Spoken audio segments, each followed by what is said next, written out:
रेत खनन को लेकर सियासत गर्मा गई है। समाजवादी पार्टी सपा के प्रदेश अध्यक्ष डॉक्टर मनोज यादव ने सरकार पर जमकर निशाना साधते हुए रेत खनन माफियाओं को संरक्षण देने का आरोप लगाया है। डॉक्टर यादव ने मीडिया से बातचीत में कहा कि प्रदेश भर में चल रहे अवैध रेत खनन से न केवल पर्यावरण को भारी नुकसान हो रहा है, बल्कि सरकारी तंत्र की मिलीभगत से यह एक संगठित अपराध का रूप ले चुका है। उन्होंने कहा कि सत्ता में बैठे लोग खुद रेत माफियाओं से जुड़े हुए हैं, जिससे कार्रवाई केवल दिखावे की बनकर रह गई है।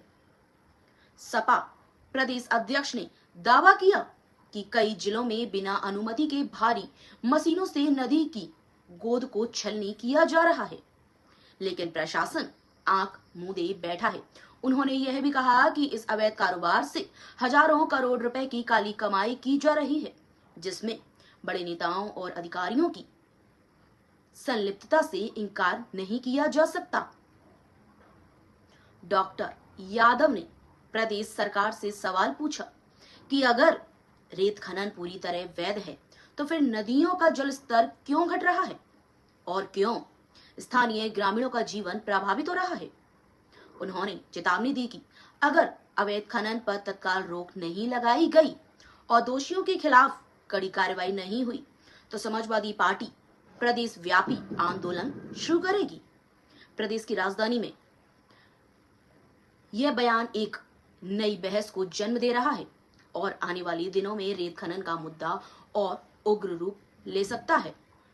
देश में लगातार रेत खनन के मामले आ रहे हैं। कई अधिकारियों की जान भी चली गई, कई ग्रामीणों की इसी रेत खनन के चक्कर में जान चली गई और भिंड जिला जो है रेत माफियाओं का एक गढ़ बना हुआ है और 2 साल से रोक लगाई गई है, फिर भी रेत का खनन हो रहा है। विधायक ने भी आपत्ति दर्ज कराई है, कलेक्टर भी मानने को तैयार है कि हाँ रोक नहीं लग पा रही है।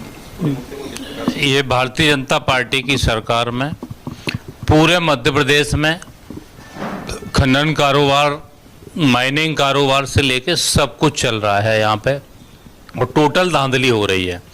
आप देखेंगे भारतीय जनता पार्टी के विधायक और जिले के कलेक्टर एक दूसरे पर आरोप लगा रहे हैं और चोर कह रहे हैं एक दूसरे को।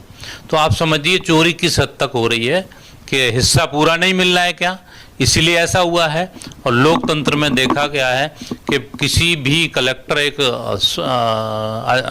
जिले का सबसे बड़ा मुखिया होता है, अधिकारी होता है, और एक आईएएस के ऊपर अगर कोई भी नेता अगर इस तरीके से घूंसा मुक्का तानता है या मारने का प्रयास करता है तो ये बहुत बड़ी विडंबना है लोकतंत्र की कि कहीं ना कहीं सिस्टम में खराबी है।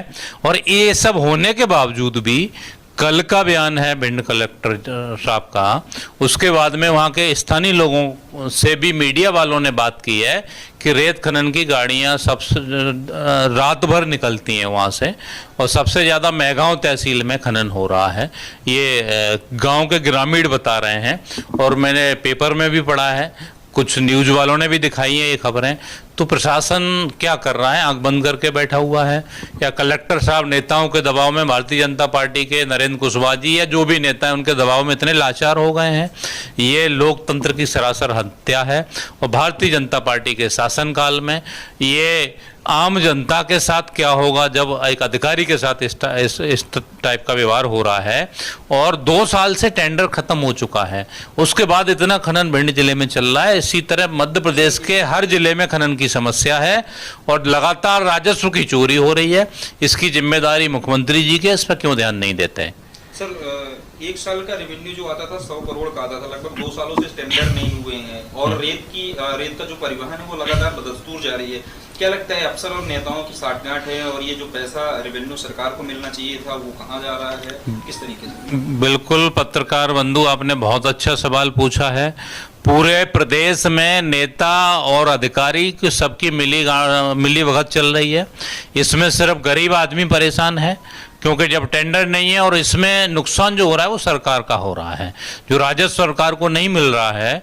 उस आप देखेंगे तो संजय पाठक का जो समाजवादी पार्टी ने मुद्दा उठाया था, संजय पाठक को 543 करोड़ का जुर्माना कब से पेंडिंग है, लेकिन सरकार को चंदा दे देते हैं भाजपा के लोग या व्यापारी लोग, उसके बाद में उनको जांचों को ठंडे बस्ते में कर दिया जाता है या जो पेनल्टी है उसको नहीं लगाई जाती है।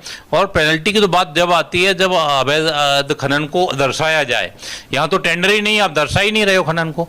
भाई कोई खनन कर लेगा, बाद में आप किसको पकड़ते हुए घूमोगे।